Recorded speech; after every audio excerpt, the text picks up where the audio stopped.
we're back. That's my David Lee Roth. Just a gigolo. No? Okay, well. That's why he's Dave and that's why I'm Justin. And he's Jeff, actually. And we're the Frustrated Rockstars back again. Today, we want to talk about double neck guitars. I know you've seen double neck guitars, everywhere. You know, probably most famously Jimmy Page with his. And me, before I played guitar, not like I'm a great guitar player, but I was always like, what the heck's going on with that? Yeah, why is there more than one guitar? What's going on here? Jeff is the guitar player here, and he's going to shed some light. Well, I mean, I'm not, Well, you're going to shed some light. Yeah, there's really not a lot to explain, but, I'm sure if you're a hardcore musician or a guitar player, this is pretty basic stuff. But in case you've ever wondered, we'll have to cover some technical, we'll have to cover all kinds of stuff. Everything. You can't just talk about the big stuff. Basically, the main reason is, you got your 12-string guitar. That's what I figured. And then your 6-string guitar. So it's always a 12-string, 6-string. Not always, but that's the most common use. Now, could you have like a different tuning up here? That would be another reason to have. That's what I thought it was. A different this tuning. one's tuned down a half step. But if I'm not quite sure, but I think Jimmy Page was the first to do it. Gibson made him the double neck SG. Literally the first? I think literally the first. There could have been some guy that built his own. But obviously, he was the first to do big with it. But because of Stairway to Heaven, because it required a 12-string and a 6-string. So rather than, there's not enough time to get a roadie and change it, in the middle of the song, have it all in one. Can't they just run out there with one and... Yeah, but, it seems to me like it'd be heavy and like bulky. It's not. That's why it's an SG, because the SGs are really light electric guitar, solid electric guitar. There's a solid body guitar. It's a solid body guitar, but it's thin. Right. And it's not like a Les Paul where it's thick and it seems like that would just be, hanging on you like it's like one of those end of the world signs, those sandwich signs you see people walking through New York. That's to me, it looks very cumbersome. Yeah, but it's actually not. It's really all you gotta get used to is kind of playing a little bit higher and then playing a little bit lower. But also, speaking of Zeppelin and Jimmy Page, John Paul Jones did it too. They made an acoustic one where one was an acoustic guitar and the other part was a mandolin. Oh, nice. Because he would play, Zeppelin did a lot of songs with mandolins in it, so not having to have time to switch it out where he could play acoustic or Jimmy could play acoustic and then John Paul Jones could back him up. I remember another one that was real popular was Rick Nielsen from Cheap Trick used to play. Well, now, I think he took it to the comedy level. Right. I mean, he had like a keyboard on there. Well, no, he would have a neck with a fax machine. With like 6 guitars. All right, now there, and you can't play the one on the bottom. You can't even reach it. I mean, he did it a little more for comedy effect. And just had. But I remember seeing it. That was part of his look. When you're a non-musician, you see that and go, "Wow, this guy really can." Yeah. He's a one-man band. I don't think he used them all. I think that was more just his style because he does crazy, wacky things. That's Rick Nielsen. That wacky guy.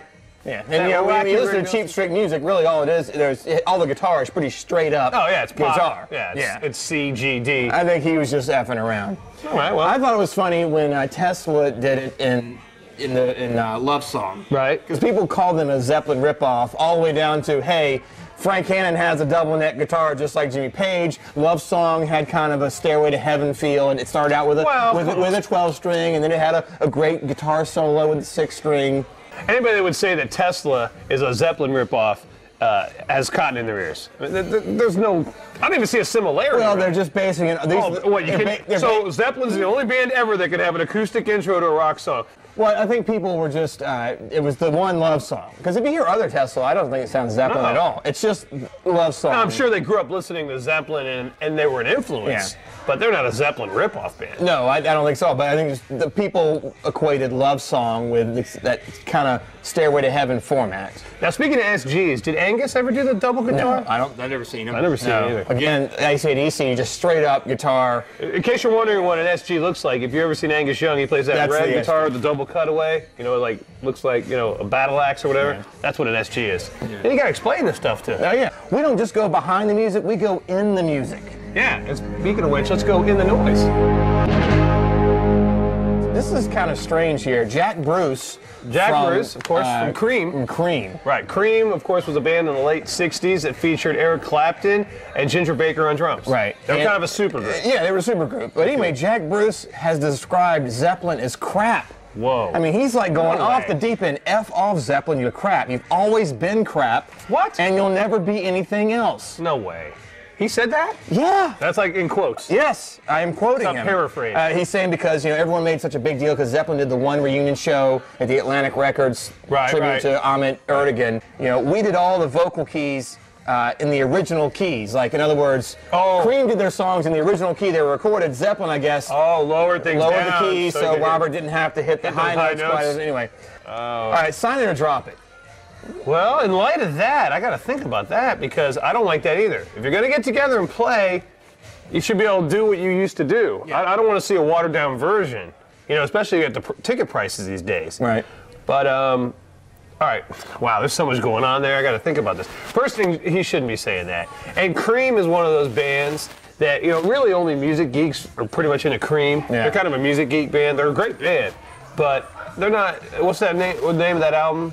Disraeli Gears. Disraeli Gears. That's a great record. But most people don't have that. But everybody has Zeppelin records. Right. So to come out and badmouth Zeppelin makes you look stupid. Yeah. It doesn't make Zeppelin look stupid. Although I don't like the fact that they had to tone things down so that Robert Plant could hit the notes, but there's absolutely no way he could hit those notes now. Yeah. Well, I don't think Robert Plant. So it's kind of weird. I don't think Robert Plant wants to do the reunion gigs at all. I say drop it. This is not East Coast West Coast rap. Yeah. Why is he all of a sudden 40 I think he's bitter 40 years later? He's bitter because he thinks that Cream should be as big as right. Zeppelin. Well, then you shouldn't have broken up.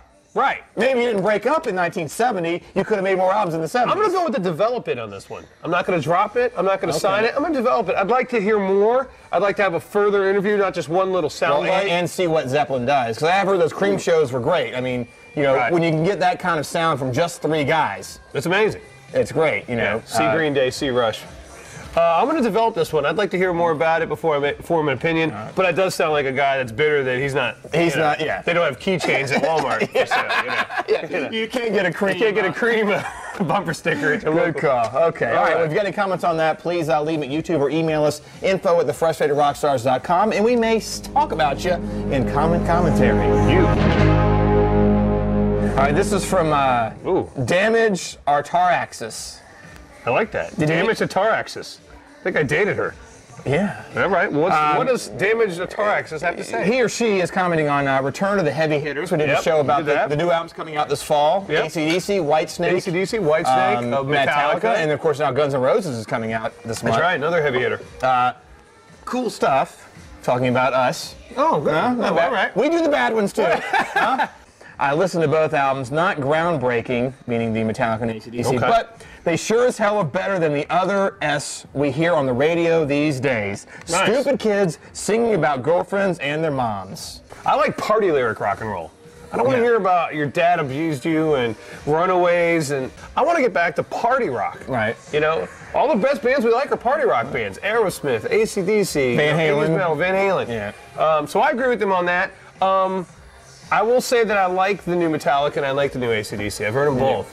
But you would agree. I mean, they're not, it's nothing groundbreaking. It's not Master of Puppets, right, it's not Back in Black, but it's something. It's a strong showing. It's something to get us through until real rock and roll, some great rock and roll comes back. Because in the meantime, what I like about it too is that both bands went back to what made them popular. Yeah. They didn't try to come out with something with mandolins or something. They went back to their old sound. And, it's 10 good songs, and hey, it's better than nothing. Thanks for the comment, Damage Our Taxis. Ataxis? Whatever. Something who you are. Thanks for writing in. And all of you guys, come on, write in. Send us emails. We love to hear what you guys have to say.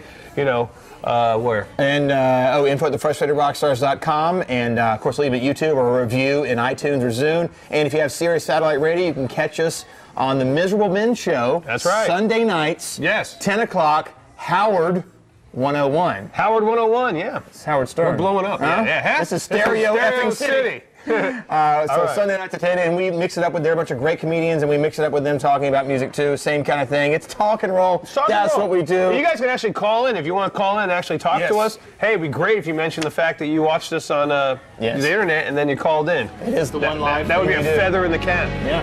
All right. So until then, enjoy your music.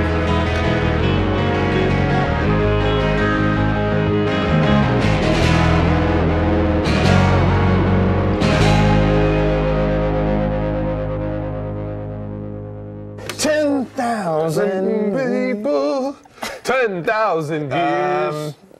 It's straight. Yeah. You got to go by I gotta go what the director says. Yeah. Why am I messing with sets? Yeah, you can't mess with sets.